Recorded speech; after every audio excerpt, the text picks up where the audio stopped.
a lot of people who do this better than I do because I haven't been doing it that long. So I'm gonna make mistakes and I'm not gonna be as on it as they are. I don't have an editor, I do it all myself. But it's because it's my passion. There's so many creators here in the YouTube verse that are telling you all the tips and tricks and all the best practices for theme parks. So why in the world would you hang out with me? Well, give me a day. Let's hang out in Disney's Animal Kingdom together. We'll ride some rides, we'll go to some shows, and I'll talk to you about why the heck I'm here, why you should even consider hanging out with me, and why the heck, like, what is a motivational pinup? If you don't enter Disney's Animal Kingdom, across the bridge, through the cave, did you really enter it correctly at all? This morning's wait times are already pretty high and it's only 10 to 9, but I think I'm gonna go snag a quick standby, so basically a walk-on onto Dinosaur before that disappears. There's a lot of people heading this way, so it's possible that walk-on wait time changes very quickly. The kids' play area is still open as of early July, but this whole area is slated to be re-themed. Pizzasaurus has still remained open, so if you're looking for a lot of those family-friendly bites, you can snag those here. But over here you can tell they already have this walled off for new construction. Fun fact, Tyrannosaurus Rex Sue. So this fossil is a cast of an exact replica of Sue, which is the most complete Tyrannosaurus Rex skeleton ever found. Named for her discoverer, Sue was found in South Dakota in August 12th of 1990. She's 90% complete, a fossil find of enormous importance to the study of dinosaurs. Come on, like, isn't that cool? And I think most people just walk right by this and don't understand how freaking awesome this is. All right, let's go get on a dinosaur before it goes extinct.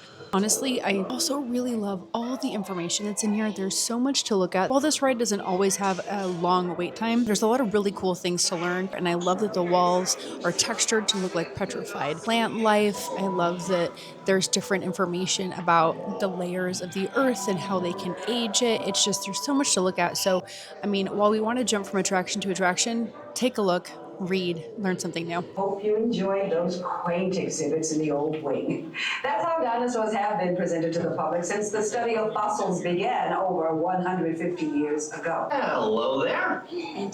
Welcome to our little trans-dimensional joyride, folks. I'm Dr. Seeker, your friendly controller and a heck of a paleontologist, if I do say so myself.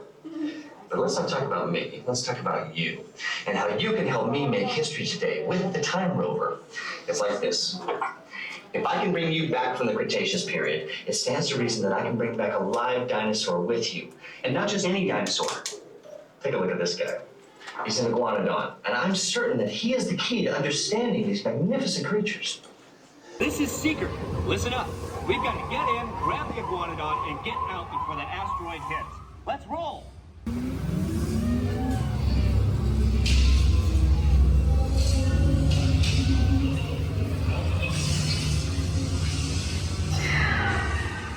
Okay, now, let's go get that dino. Computer, what are you tracking? Styracosaurus. Not our dino. Oleoramus. Hadrosaur. Raptor. Time to get serious. Locking autopilot on homing signal now! Carnotaurus. Definitely not our dino. Asteroid impact in 60 seconds. We can't stop now! Keep going, keep going! Abort! Abort! Iguanodon. Forget it! Get them out now! Asteroid impact. Brace yourself! This is it! They're not gonna make it! They're not gonna make it! One of the things I love about that attraction is the fact that the ride vehicle is just like the one that they have for Indiana Jones over in Disneyland. And when I was in 8th grade, I lived for a year with my mom and my grandparents, and they lived in Southern California in La Palma, so like right next to Disneyland. And well, I'm showing my age when I say that the brand new attraction at Disneyland that year was Indiana Jones. This is way before DCA, and it was so much fun. It was something my mom and I loved because we loved the movies, and it was such a fun attraction. So like Dinosaur, because it's that same ride vehicle, that's how I can get like my childhood nostalgia, because I didn't come into these parks as a kid. I started coming here in 2021. Seriously, I'm really addicted to this mango peach refresher. It's only slightly caffeinated, so I'm not gonna get jittery or have like the acid tummy feels from that coffee can give me, but I love coffee. Let's take a look at what we should do next. Flight of Passage has a 95-minute standby line. I think that's a no thank you. This is undergoing some refurbishment, so it's closed. Feather Friends in Flight, that's about an hour from now, but I am thinking it's gonna be Festival of the Lion King, so why don't we chit chat as I walk over to Africa. How cute they are. Also, this is one of my favorite shows. Maybe we'll check it out later. Motivational Pinup, and I know this sounds kind of like hooey or silly or whatever, but honest to goodness, I'm a recovering people pleaser who knows what abandonment, gaslighting, manipulation all truly feel like. I know how embarrassing it can be, how truly invisible, how insignificant someone can feel as a result of these kinds of traumas. Beautiful. And I want people to feel inspired, to heal, to feel seen, to feel believed in, even if it's from me, a complete stranger. And I want people to be able to live vicariously in the parks, because these parks inspire us. The stories that come from Disney inspire us, and they help us be better dreamers and chase after our dreams. When you have things like abandonment and that level of rejection, it's really, really intense, and it creates a lot of self-confidence issues. And until you recognize those kinds of things in yourself, you're not going to heal. I don't think that you truly heal until you learn about who you are and what you are. And a lot of these Disney stories, they're not just about these people that are chasing their dreams. They're people who face facts about themselves, both positive and negative, and heal from those to continue to chase their dreams. That is literally what I'm doing right now. I know that there's a butt ton of creators out here, a lot of people who do this better than I do, because I haven't been doing it that long. So I'm gonna make mistakes, and I'm not gonna be as on it as they are. I don't have an editor, I do it all myself. But it's because it's my passion. I love how it feels to be in these parks. I love the immersivity of it all. Golly, I love all the detail that goes into it. I love all the dedication that comes from the cast members, and it's a marvel to me to see what these Imagineers can do. I want to share all of that, all that passion with people, but with a side of, please educate yourself. Please make sure that you're doing what you need to understand what it's going to take to come to these parks, and a splash of, please believe in yourself. Please accept who you are. And if you don't like something, then work on changing it. But you are probably more than enough. You don't need to be any more than you are. You're an incredible human. So just accept that that's what you are. Look at the people who care about you and who love you, and what do they think about you? How do they see you? I want people to remember those things and feel better about themselves and feel good about themselves. Similarly, when we come to these parks, even us adults, we don't think about all the negative in life. We don't think about all the bad things. We are living in this incredible space. We're looking at castle fireworks. We're enjoying Phantasmic. We're excited about Galaxy's Edge at night. We're, all these, you're excited about the animals. You're enjoying the safari, and you're having these amazing times, and you're not thinking about what someone else thinks about you. You're just living in a happy place, and you're having a fun time. And that should translate everywhere in your life as best as possible. We all have troubles. We all have devastations. We all have things that we have to get over in life. But when you come to these parks, there's a part of you that lives like a kid again and begins to dream and believe. And I want people to do that outside of the parks as well. Favorite things about Animal Kingdom, all of these signs that are all over the boards, the posts, everything. There's just so much detail that goes into these. So stop and take a look at them every once in a while. You'll find something special. They're going to be all the way at the top. Yay! We have been expecting you. We are here today to welcome you, one and all, to the Festival of the Lion King. Welcome to our world. Now that's a lion. The mighty pachyderm. There you have giraffes. 1, 2, 3.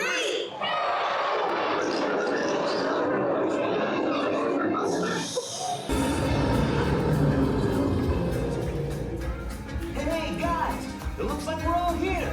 Let's go! What's going on here? What are you doing? Well, this stinks. Sorry, no, not you. Oh, but they're ruining my big number.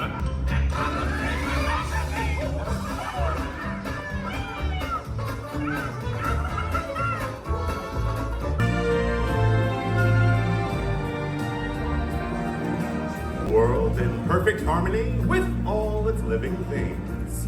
That, my friends, is a time for joyous celebration. For when all things exist in balance, it is then we are all connected in the great circle. The circle of life.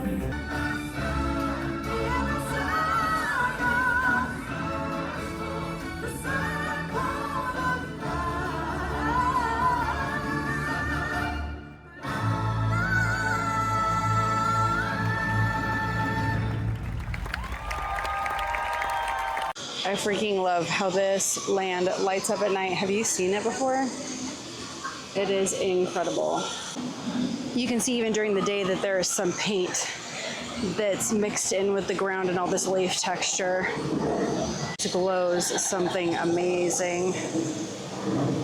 I love finding little spots to tuck myself that's away from the main crowds, like main pathway and cut through between Navi River Adventure and Flight of Passage. And then like this is the main drag over here to come down to Navi River Journey. And I'm just like sitting here like with a speaker friend and looking at the waterfalls just like.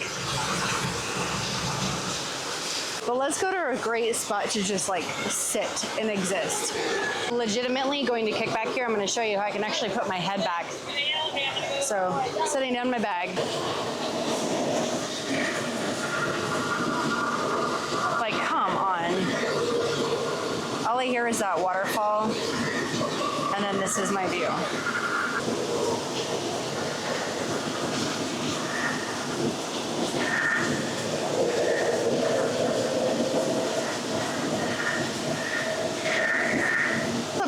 Against here, sit, and kick your feet up. Yeah, I'll take it. It's great. And there's like no one has walked by. They might. It might happen, but it is so quiet. I literally can't see another person at this moment, and I'm so grateful for that. I've got a retro style, but like, why pinup? So, okay, goodness. I grew up like with a single mom, and we watched old films all the time, like old school black and white. We're talking Lived by AMC. The History Channel too. I watched so many older flicks with my mom. I mean, seriously, to this day, The Philadelphia Story with Cary Grant, Katharine Hepburn, and Jimmy Stewart is by far my favorite movie. It's filled with so much dark, sarcastic humor. It's just freaking awesome. I found these women being bold firecrackers, and I loved that. The whole idea of a femme fatale, you know, someone who, in an age of like really feeling held back by the world around them, is showing themselves as this like incredible powerhouse of a woman. Plus, I just legitimately look at the women of like World War II who went into factories, who were helping to put bombs together, planes together, you name it. Like, these women found themselves. They enjoyed what they were doing, and they found a purpose, and it was so incredible. It's just, yeah, that's a whole other story. But I find these women to be incredibly empowering, and they were bold, they were out there, and they weren't afraid to be who they were.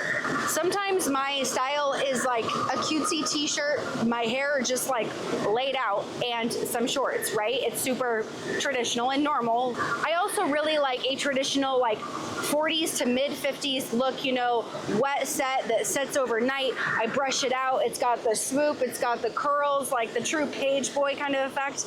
I love it so much, so I do that. But the parks are very warm and humid, so having my hair up is most ideal, and the humidity just like brings all, like any kind of curl I put in my hair out. So having this kind of rockabilly influence in my hair is a fun way for me to enjoy the style that I love in a way that isn't going to be killed by the humidity or attractions. Like, no joke, I have taken this delightful barrel roll through a number of attractions, both here in Disney and beyond, like thrill coasters, and it's fine. Teasing, hairspray, glorious. It actually emboldens me, it emboldens my spirit. So as someone who's a recovering people pleaser stemming from like daddy issues and those abandonment traumas, and then someone who was married to a narcissist and the abuse and manipulation and gaslighting that goes with that, I literally was like a shell of a human. And I was starting to want to break out of that and find my confidence again. And so I went into a MAC store and I asked a representative to help me find a lipstick that would help me feel bold, something that wasn't like a muted pink, something that was, or like even at that time I wasn't gonna wear red, but just something that wasn't like a mauve or a nudie pink. And legitimately, this associate gives me the brightest, boldest fuchsia I've ever seen in my life. And to this day, I still look at that color. I mean, it was very close to my fingernails. And I think of it as like what I call badass pink. And so this person puts this on me and I'm thinking to myself, okay, I'm gonna trust this associate because they actually have some experience with makeup and how to apply it and what's great for skin tones. And at the time I did not. And I let them put it on and I got so many compliments, even though I was afraid. And people looked at me. And so it pushed the version of me that at the time was a massive wallflower, because if you have someone who's very afraid of rejection, they are a wallflower and they don't want to stand out. So it pushed me away from the wall and people were like, whoa, I love your lipstick. Oh my gosh, the lipstick is awesome. Now, I am naturally blonde. So having that bright, bold fuchsia with someone who has like dusty, dark blonde hair is like a really great combo. Like now having a makeup business, I know that that's a great combo. But at the time I was like, oh my God, what is somebody gonna think of me? But ever since living through that, I was like, wow, I love this. I stepped out of my shell and I felt emboldened. Ever since then, I would put on that lipstick when I just wanted to give myself a pep in my step, which is why I actually have this war paint tattoo on my arm. It's this reminder. It's this reminder that sometimes we utilize what we put on our bodies as a way to help ourselves feel better. And that's how I feel about pinup style. I remember sitting on the couch next to my husband and I was watching this lady do like brush out a wet set.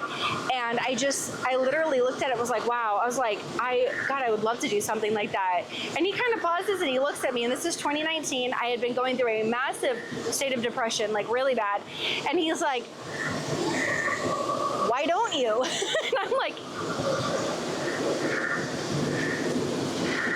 yeah. So, I mean, other than fear-based excuses, I didn't have a reason. And so I just kind of slowly started finding different variations of style that I liked, different things that made me happy.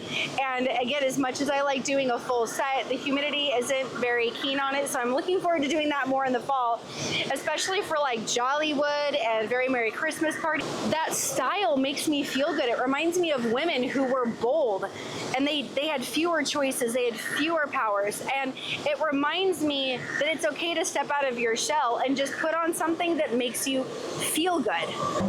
The next showing of Winged Encounters is coming up in like 5 minutes, and I love, love, love those beautiful macaws. So let's go take a look. No one should ever feel like they have to hide or like they can't be the fullest version of themselves. You need to live in a way that helps you feel your best. You need to live your version of a brilliant, bold, beautifully empowered life. Those words were part of a mantra. I know it sounds hooey, but they were part of a mantra that I used to try to help myself when I was feeling literally my worst. I didn't want to go out of the house. I didn't want to do anything. I was facing a divorce. My dad was passing away and I was trying to finish up my master's thesis, like literally all within the same 6-month period.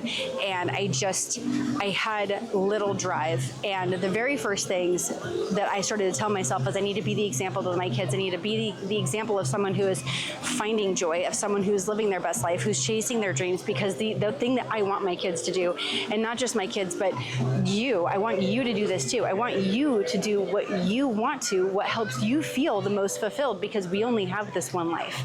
So don't limit yourself. Be the beautiful macaw that you're about to see and freaking soar. Just go do everything to live a life that is truest for you. In moments, the sky will come alive with color as a variety of vibrant macaws join together, creating winged encounters. What kind of birds are these? Macaws. Macaws, that's right. If you're thinking parrot, that is also correct. Macaws are a type of parrot. And we have two joining us right now. This is Emmett and Galileo. Now, we actually work with an organization. They're called the World Parrot Trust, and they are leaders in parrot and macaw conservation. We just recently traveled down to Bolivia, and we brought 14 blue-throated macaws with with us. They're going to be part of a breeding program where their offspring will be released out into the wild to hopefully meet up with those wild populations, make some babies of their own, so we can see skies that were the world like this.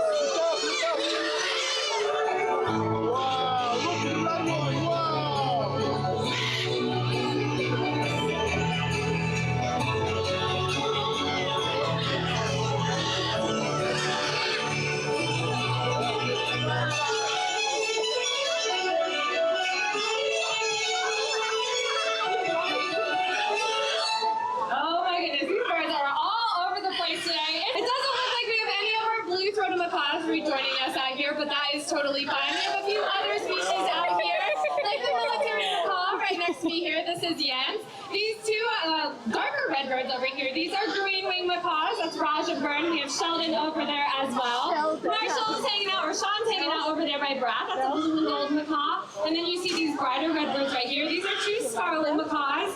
I'm going to say goodbye to you here, friends outside of Disney's Animal Kingdom, and thank you so much for hanging out with me for this really lovely morning. It's starting to get sticky, it's starting to get hot, I'm starting to get hungry, so I need to go get some food, I need to hydrate, but I hope that you will consider hanging out. I hope that you will consider subscribing, because here not only am I going to give you the fun theme park vibes, the escape, the tips, the events, the tricks, but I'm also going to be sprinkling that positivity and that motivation to remind you to live your version of a brilliant, bold, beautifully empowered life. Cheers.